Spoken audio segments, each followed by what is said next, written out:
जय श्री कृष्ण, राधे कृष्ण। ओम नमो भगवते वासुदेवाय। सूर्य नारायण प्रत्यक्ष भगवान है और बाकी सभी देव भावना से सिद्धि देते हैं। सूर्य नारायण का प्रत्यक्ष दर्शन होता है। उनके दर्शन के लिए भावना की वैसी कोई आवश्यकता नहीं है। इसी प्रत्यक्ष देव की आराधना करो। धर्मराज भी सूर्य नारायण की उपासना करते थे।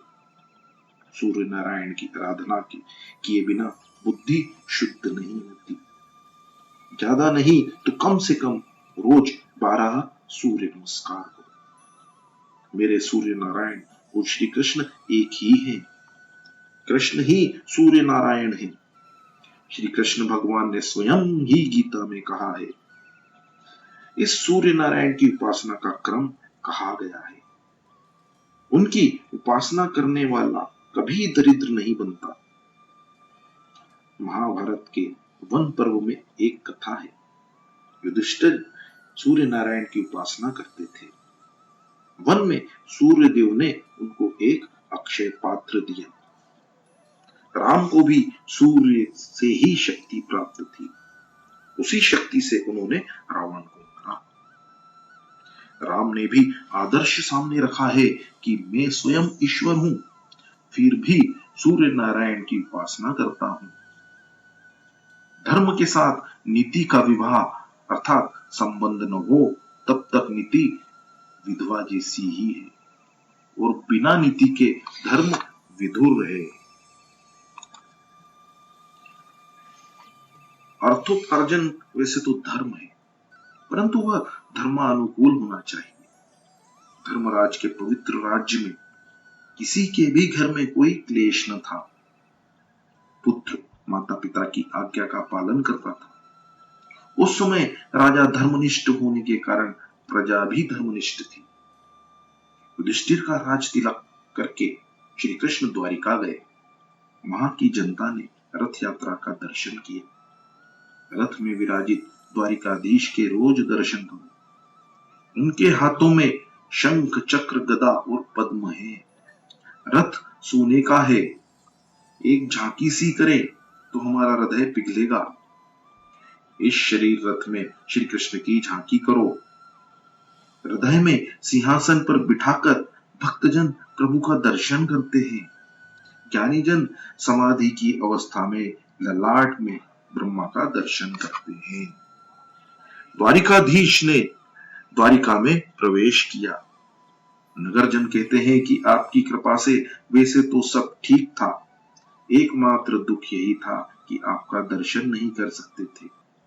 सभी को कृष्ण दर्शन की आतुरता है। भगवान ने अनेक रूप धारण किए और 16,000 रानियों के साथ राजप्रसाद में प्रवेश किया। भगवान की वाणी चतुर है। सभी रानियों से कहते हैं कि मैं तेरे ही घर में पहले आया हूं। दूसरे दिन रानियों के बीच प्रेम कलह हुआ। भगवान की भी यह दिव्य लीला है। उस समय कामदेव लड़ने आया। रासलीला में कामदेव पराजित हुआ था, फिर भी उसे मन में असंतोष रह गया था कि उस समय तो कृष्ण बालक ही थे।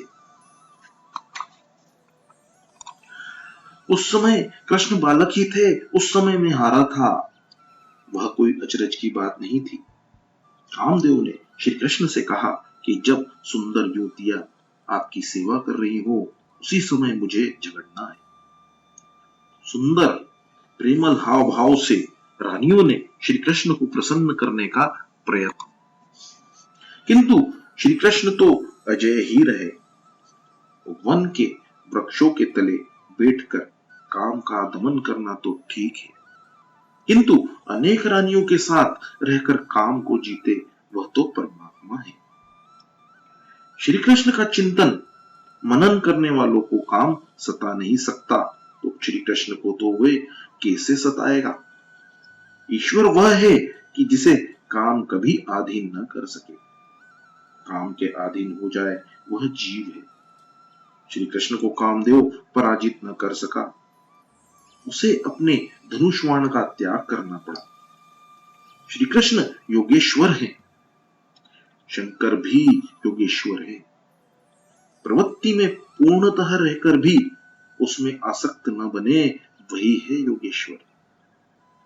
संपूर्ण निवृत्ति रहकर स्वरूप में स्थिर रहे, वही है योगेश्वर। 12वें अध्याय में परीक्षित के जन्म की कथा है। उत्तरा ने बालक को जन्म दिया।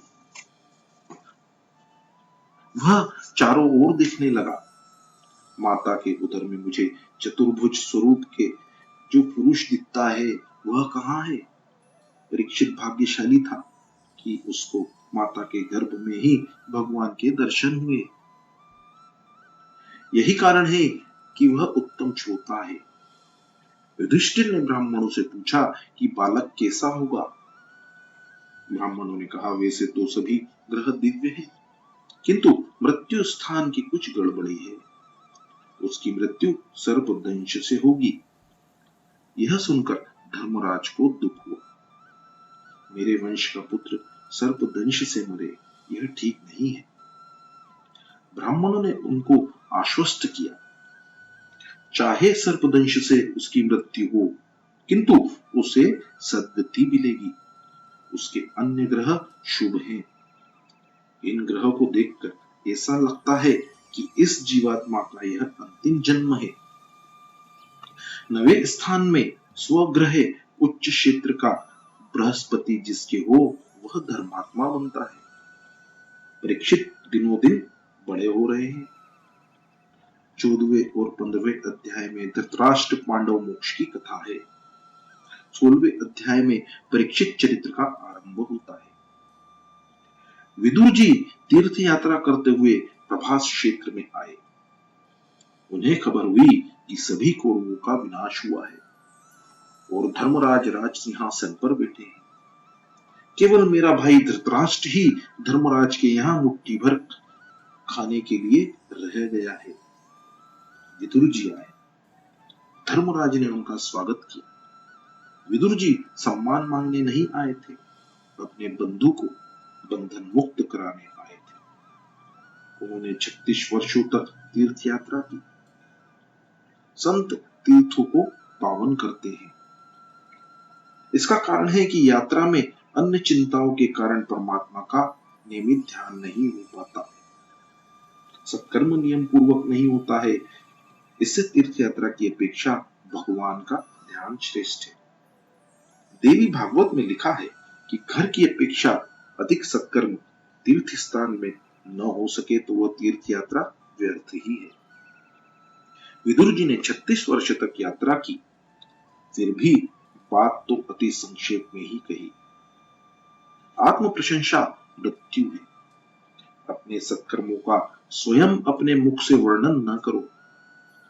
विदुर जी ने 36 वर्ष की यात्रा का 36 शब्दों में ही वर्णन किया है। आजकल तो लोग हमने इतनी यात्रा की ऐसी बात बार बार करते हैं। अपने हाथ से जो भी पुण्य कार्य हो उसे भूल जाओ और जो पाप हो उसे याद रखो। सुखी होने का यही मार्ग है। किंतु मनुष्य पुण्य को तो याद रखता है, परंतु पाप को भूल जाता है। युवा अवस्था में जिसने बहुत पाप किए हो, उसे वृद्धावस्था में नींद नहीं आती। मध्य रात्रि के समय विदुर जी धृतराष्ट्र के पास गए। वे जाग ही रहे थे। विदुर जी ने पूछा कि नींद नहीं आ रही है क्या? जिस भीम को तुमने विष भरे लड्डू खिलाए, उसी के घर में अब तुम मीठे लड्डू खा रहे हो। धिक्कार है तुम्हें। पांडवों को तुमने दुख दिया। तुम ऐसे दुष्ट हो कि राजसभा में द्रौपदी को बुलाने की तुमने ही सहमति दी। पांडवों को छोड़कर अब यात्रा करो। धृतराष्ट्र कहते हैं कि मेरे भतीजे बड़े अच्छे हैं, मेरी खूब सेवा करते हैं, उन्हें छोड़कर जाने को दिल नहीं होता। विदुर जी कहते हैं, अब तुम्हें तुम्हारा भतीजा प्यारा लग रहा है। याद करो कि तुमने पांडवों को मारने के लिए कितने प्रयत्न किए थे। भीमसेन को लड्डू में विष दिया, लक्षागृह में आग लगाई आदि। यह धर्मराज तो धर्म की मूर्ति है, सो तुम्हारे अपकार का बदला भी उपकार से दे रहा है। मुझे लगता है कि कुछ ही दिनों में पांडव प्रयाण करेंगे और तुम्हें सिंहासन पर बिठलाएंगे। तुम अब मोह छोड़ो, तुम्हारे सिर पर काल मंडरा रहा है, तुम्हारे मुख पर मुझे मृत्यु का दर्शन हो रहा है। समझ बूझकर ग्रह त्याग करोगे तो कल्याण होगा, नहीं तो काल के धक्के के कारण घर छोड़ना पड़ेगा। घर छोड़े बिना कोई चारा नहीं है। खुद सोच समझकर घर छोड़े वह बुद्धिमान है। कुछ ही समय में तुम्हारी मृत्यु होगी। यह जीव ऐसा अनाड़ी है कि सोच समझकर स्वयं कुछ छोड़ना नहीं चाहता, किंतु जब डॉक्टर कहता है कि ब्लड प्रेशर है, कामकाज बंद करो, आराम नहीं करोगे तो जोखिम है, तब वह डर के मारे घर में बैठ जाता है।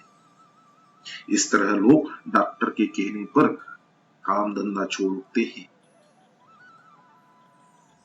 धृतराष्ट्र कहता है, भाई तेरा कहना ठीक है, किंतु मैं तो अंधा हूं, अकेले कहां जाऊं। विदुर जी कहते हैं कि दिन में तो तुम्हें धर्मराज जाने नहीं देंगे, सो मैं मध्य रात्रि को तुम्हें ले चलूंगा। धृतराष्ट्र और गंधारी को लेकर विदुर जी सप्तश्लोक तीर्थ गए। सुबह हुई तो युधिष्ठिर धृतराष्ट्र के महल में आए। चाचा जी दिखाई नहीं देते। युधिष्ठिर ने सोचा कि हमने उनके 100 पुत्रों को मौत के घाट उतार दिया, अतः उन्होंने आत्महत्या की होगी। जब तक चाचा चाची का समाचार न मिलेगा तब तक मैं पानी भी नहीं पीऊंगा। धर्मात्मा व्यथित होता है तो उससे मिलने संत आते हैं। धर्मराज के पास उस समय नारद जी आए। धर्मराज ने उनसे कहा कि मेरे पापों के कारण चाचा जी चले गए। वैष्णव वह है जो अपने ही दोषों को सोचे, दूसरे के दोषों को नहीं। नारद जी समझाते हैं कि धृतराष्ट्र को तो सदगति मिलने वाली है, चिंता मत करो। हर एक जीव मृत्यु के अधीन है। जहां चाचा जी जाएंगे वहां तुम्हें भी जाना है। आज से 5वें दिन चाचा जी की सदगति होगी और फिर तुम्हारी बारी आएगी। चाचा के लिए अब रोना नहीं, अब तुम अपना सोचो। मृत्यु से ग्रसित व्यक्ति कभी वापस नहीं आता। जीवित अपने ही लिए रोए वह ठीक है। एक की मृत्यु के पीछे दूसरा रोता है, किंतु रोने वाला यह नहीं समझता कि जो वहां गया है वह उसके पीछे उसे भी जाना है। रोज सोचो कि मुझे अपनी मृत्यु उजागर करनी है। तुम्हारे लिए अब 6 महीने बाकी है। तुम अपनी मृत्यु की सोचो। सूत जी सावधान करते हैं। शैया में सोने के बाद अर्थात अंतकाल में आया हुआ सयानापन किस काम का, वह निरर्थक है। नारद जी कहते हैं, तुम्हें मैं भगवत प्रेरणा से सावधान करने के लिए आया हूं। विदुर जी धृतराष्ट्र को सावधान करने आए थे। मैं तुम्हें सावधान करने आया हूं। 6 मास के पश्चात कलयुग का प्रारंभ होगा। अब तुम किसी की भी चिंता न करो, तुम अपनी ही चिंता करो। युधिष्ठिर ने कई यज्ञ किए। भगवान द्वारिका गए तो साथ में अर्जुन को भी ले गए। प्रभु की इच्छा थी कि यदुकुल का नाश हो तो बहुत अच्छा हो, और यदुकुल का नाश सर्वनाश हो गया। युधिष्ठिर ने भीम से कहा कि नारद जी ने जो कहा था वह समय अब आ रहा है, ऐसा लगता है। मुझे कलयुग की परछाई दिखाई दे रही है। मेरे राज्य में अधर्म बढ़ रहा है। मंदिर में ठाकुर जी का स्वरूप आनंदमय नहीं दिखता है।